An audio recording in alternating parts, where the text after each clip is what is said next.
आणि जसे रानबैलाचे शिंग, जसं रानबैलाचे शिंग, तसे माझे शिंग तू उंच केले आहे. तसं माझे शिंग तू उंच केले आहे. ताज्या तेलाने मला अभिषेक झाला आहे. हा, ताज्या तेलाने मला अभिषेक झाला आहे.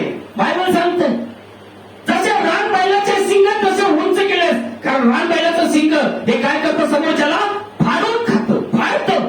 आपण बोलतो ना, नाही रानगेंडा आलाय तो मारीत, आपण लांब पडून जातो. का? कारण तो रानगेंडा खाऊन काय झालेला असतो, ताकदवान. त्याच्या पुढे कुठलाही प्राणी टिकू शकतो का? नाही. आज जेव्हा हा ताज्या तेलाचा अभिषेक तुम्हाला आणि मला होईल, तेल कशाला इंडिकेट करतं बायबलमध्ये? पवित्र आत्मा. मग ज्यावेळेस या पवित्र आत्म्याचा अभिषेक आपल्याला मिळेल, तेव्हा जो सैतान सिंहासारखा तोंड वासून भटकतोय, कोणाला खाऊ आणि कोणाला फाडू, त्याला तुम्ही फाडाल. का?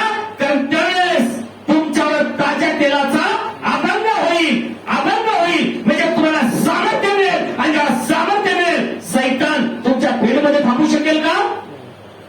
पण जर हा ताज्या तेलाचा अभंग नाही ना, तर मग इजमेलीचा नाही तर दुसरा लुसिफरचा अभिषेक असणार. इजमेलीने काय केलं? देवाची वचनं तोडायला लावली सेवकांना सुद्धा. आजही करोडो लोक आहेत की आज हेच इजमेलीचं जीवन जगत आहे. त्याच लुसिफरने काय केलं? आदामाकडून वचन तोडून घेतलं. आज सेम कंडिशन चालली. चर्च पुरते ख्रिस्ती, बाहेर निघाले का झाले फिरिस्ती. बाहेर नाही. सर्वात मोठं पाप काय आहे? देवाचं वचन तोडणे. हे लक्षात ठेवा आयुष्यासाठी. अगर आम्हाला अनंताचा जीवन यातून जर मिळवायचा असेल, तर आज या जीवनाच्या भूमीवर काय मी माझ्या देवाच्या तेलाचा अभिषेक मिळवलाय, काय सैतानाचा अभिषेक मिळवलाय. आणि मग हे कशावरून कळेल? ज्याच्या त्याच्या क्रियावरून, कृतीवरून मी काय करतो आणि मी काय करते. कारण आज आमचं आत्मिक युद्ध चाललंय. आज या आत्मिक युद्धात जर जिंकायचं असेल, तर जसं दारू राजा म्हणतोय, तू माझे सिंग उंच केले, सिंग सामर्थ्य, ताकद. जेव्हा ती ताकद एका मनुष्यामध्ये असते, तेव्हा तो मनुष्य आपोआप काय होतो? मोठा होतो. मोठा होतो. का? तर तू ताज्या तेलाचा मला अभिषेक करतोस. आणि मग ज्यावेळेस हे अभिषेक तुमच्यात आणि माझ्यात असेल, माझ्या भावांनो आणि माझ्या बहिणीनो, तेव्हा बायबल सांगतं की पहिला पॉइंट, तुम्ही आणि मी त्या ख्रिस्ताचे साक्षी आणि त्याचं वचन धैर्याने बोलू. परंतु आज किती लोक वचन धैर्याने दाखवत आहेत? किती लोक त्या ख्रिस्ताचे साक्ष आहेत? आज बघा, चर सुटल्यानंतर, चर संपल्यानंतर लगेच दुनियातल्या क्रिया, दुनियातले वागणे, दुनियातले वस्त्र, आणि काय दामी ख्रिश्चन. एका कुकारण्यामुळे काय होणार आहे? आणि म्हणून प्रॉफिट म्हणतो. आजची चर्चला जशा पाहिजे असेल ना, ते चर्च कोणत्या शिक्षणात पाहिजे ना, तर त्या चर्च मधल्या स्त्रियांकडे पहा. प्रॉफिट म्हणतो. का? कारण यांच्या कर्मावरती गोष्टी होणार आहेत. हे बायबल आहे. मी प्रभूची जर नवरी म्हणतोय, तर त्याचं वस्त्र माझ्यावर पाहिजे. त्याला आवडणाऱ्या गोष्टी माझ्यात पाहिजे. जशी जैन जीवन जगताना एक स्त्री आपल्या पतीच्या आज्ञेत असते, ती स्त्री आपल्या पतीला मान देते, ती स्त्री आपल्या पती जे सांगत ती ऐकते, ती स्त्री आपलं अंग झाकून घेते. बायबल सांगते तेव्हा ती स्त्री एक उत्तम स्त्री म्हणून बायबल सांगते. पण आज फॅशन, कुकर्म, आणि त्याच्यामुळे सगळ्यांची निंदा. काय फायदा होणार? आज आम्ही ख्रिस्ताची नवरी म्हणतोय, आज आम्ही एंड टाइम मेसेज मध्ये म्हणतोय, दुनियाला माहित पण आवडतं माहिती कसं राहणीमान असावं. दुनियाचा याच्याशी संबंध नाहीये, कारण जग त्या दुष्टाला वश झालंय. आज आम्ही जर त्याच क्रिया करतोय, तर आम्ही सुद्धा वश होणं म्हणजे काय होणं? त्या चालीरीती अनुभवणे, त्या चालीरीती करणे.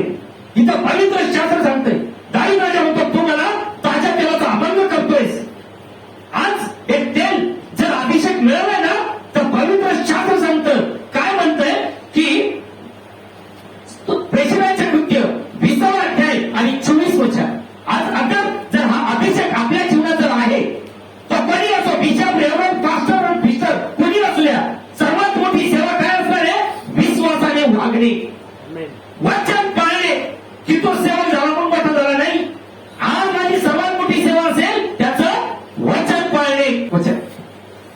तथापि मी आपला जीव मी आपला जीव आपल्याला प्रिय मानित नाही मी प्रिय मानत नाही व त्याची काही किंमत करीत नाही. किंमत करत नाही सगळे. हा, यासाठी की हा. मी आपली धाव मी आपली धाव आणि देवाच्या कृपेच्या देवाच्या कृपेच्या शुभवर्तमानाची साक्ष शुभवर्तमानाची साक्ष देण्याची जी सेवा मला प्रभू येशूपासून मिळाली मला प्रभू येशू पासून मिळाली ती हर्षाने शेवटास न्यावी. बस. आता बायबल काय सांगतंय की अगर हा जर तेलाचा अभिषेक आमच्या जीवनात आहे, पवित्र आत्म्याचा अभिषेक जर आमच्या जीवनात आहे, तर तो सेवक या दोन गोष्टीचा साक्षी होईल. एक लक्षात ठेवा. काय? का तो व्यक्ती दोन गोष्टीचा साक्षी असेल.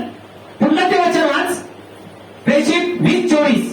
तथापि मी आपला जीव आपल्याला प्रिय मानित नाही आपल्याला प्रिय मानत नाही व त्याची काही किंमत करीत नाही. हा, आणि आज जीव वाचायसाठी देवाचे वचन तोडायचे आणि जगाच्या गोष्टी करत राहायच्या. नाही, जगातलं खाणं पिणं झालं पाहिजे, उपवास नको, खाणं पिणं पाहिजे, ताकद पाहिजे. का असं होतं तसं? अरे आज बाह्य शरीर मारावं लागणार आहे. जर बाह्य शरीर मारलं ना तर आत्मिक गोष्ट वाढणार आहे. पण जर आत्मिक शरीराचे बाह्य शरीराचे जेव्हा चोचणी पुरवले ना, खाण्यापिण्याचं जीवन गुंतलं ना, तर आत्म्याचा नाश होणार आहे. नाश. पौलोस म्हणतो मी आपल्या शरीरावर तथापि मी आपला जीव आपल्याला प्रिय मानित नाही व त्याची काही किंमत करीत नाही. त्याची किंमत करत नाही. आणि आज आमच्या सगळे त्याच्याच किंमती चालल्यात. पौलोस किंमत देत नाही जीवनाला. तो काय करतोय? देवासाठी जीवन जगतोय. काय करतो तो? देवासाठी जीवन जगतोय. आज पुष्कळ लोक काय करतायत? जगासाठी जीवन जगतायत. जग काय म्हणतील, मग लोक काय म्हणतील, तुझं काय? तू प्रभू आत्ता आला तर कुठे असतील? आज जर तारुण्यात जायचंय तर सर्वात महत्वाची गोष्ट, कारण बायबल सांगतं, प्रभू म्हणतो जो कोण माझ्यापेक्षा आपल्या जीवावर प्रेम करेल तो माझा नाही. का तो जीव आमच्या हातात नाहीये. आपण म्हणतो आतापर्यंत होतं, आता काय झालं? सेम कंडिशन आहे. त्या जीवाचा मालक प्रभू येशू ख्रिस्त आहे ब्रदर. फक्त आज जर मी ते वचन आज्ञा पाळली तर, पण जर वचन आज्ञा पाळत नाही आणि मी जर जीवाच्याच गोष्टीत आनंद मानत असेल तर माझ्या बरोबर माझ्या कुटुंबाचाही नाश होईल. पौलोस पहिला पॉईंट म्हणतो का मी आपल्या जीवावर तथापि मी आपला जीव आपल्याला प्रिय मानित नाही व त्याची काही किंमत करीत नाही. त्याची काही किंमत करत नाही. यासाठी की मी आपली धाव जी धाव प्रभूने मला दिली, जो मार्ग प्रभूने मला दाखवला, आणि देवाच्या कृपेच्या शुभवर्तमानाची साक्ष देवाचं शुभवर्तमान. पहिला पॉईंट, देवाचं शुभवर्तमान गाजवणं. हे देवाचं शुभवर्तमान किती लोक आज गाजवत आहेत? आज मेसेज नाही, फक्त मंडळामध्ये चर्चमध्ये काय आहे? फक्त गाणे, नाचणे, गाणे, 2-2, 3-3 घंटे, बिर्याणी खाणे पिणे, बस. मेसेज नाही. दुल्हन ही वाचिनाने स्वीकारलेली, लक्षात असू द्या. दुल्हनची सजावट, नवरीची सजावट हे वचन आहे. जर वचन जर आमच्या जीवनात नाही, हे शुभवर्तमान आमच्या जीवनात नाही, तर आम्हाला जीवन नाही.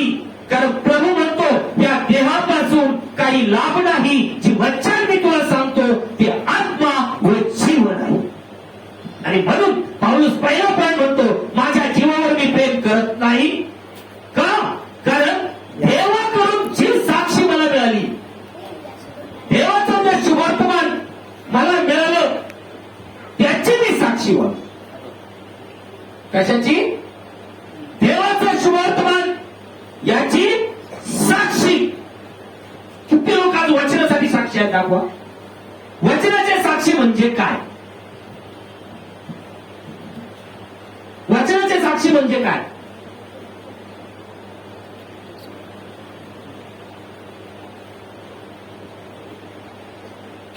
वचनाचे साक्षी म्हणजे काय? राईट. वचन पाळून त्याप्रमाणे वागणे. चर्चमध्ये टाळ्या, चर्चमध्ये धार्मिकता, चर्चमध्ये लय देखावा दाखवायचा आणि बाहेर गेल्याच्या नंतर. म्हणून मी हमेशा एक उदाहरण सांगतोय. सैतान पण किती शहाणा आहे. चर्चमध्ये जा, टाळ्या वाजवा, भिन्न भाषा म्हणा, पण चर्च मधून बाहेर आले का तुमचा आणि चर्चचा संबंध संपला. माझं घर माझ्या ताब्यात द्या. आणि मग जेव्हा घुसतो मग लगेच दुनियाचे कर्म. आणि म्हणून मी सांगतोय, चर्च पुरते ख्रिस्ती होऊ नका, मरणापुरते ख्रिस्ती होऊ नका, लग्नापुरते ख्रिश्चन होऊ नका, तर आत्मा वाचवण्यासाठी ख्रिश्चन व्हा. आत्मा वाचवण्यासाठी, आत्मा वाचवण्यासाठी ख्रिश्चन होणं म्हणजे काय? का पहिला पॉइंट, जे सत्य वचन माझ्याकडे आलंय ते वचन पाळून मी गवई आहे का?